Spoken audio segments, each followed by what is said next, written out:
একদিন মুহাম্মদ সাল্লাল্লাহু আলাইহি ওয়াসাল্লাম মক্কার পথে হাঁটছিলেন। এক বৃদ্ধা নারী মাথায় ভারী বোঝা নিয়ে কষ্ট করে হাঁটছিল। নবীজি সাল্লাল্লাহু আলাইহি ওয়াসাল্লাম এগিয়ে গিয়ে বললেন, আমি কি আপনাকে সাহায্য করতে পারি? বৃদ্ধা তাকে চিনতে পারেননি। তিনি বললেন, হ্যাঁ, এই বোঝাটা একটু বহন করে দিন। রাস্তা চলতে চলতে বৃদ্ধা বলতে লাগলেন, এই শহরে এক ব্যক্তি এসেছে, নাম মুহাম্মদ।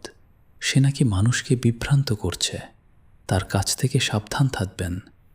নবীজি সাল্লাল্লাহু আলাইহি ওয়াসাল্লাম চুপচাপ তার বোঝা বহন করলেন। গন্তব্যে পৌঁছে বৃদ্ধা জিজ্ঞেস করলেন, আপনার নাম কি? তিনি শান্তভাবে বললেন, আমি সেই মুহাম্মদ। বৃদ্ধা হতভম্ব হয়ে গেলেন। তিনি বুঝলেন, এমন চরিত্র মিথ্যা হতে পারে না।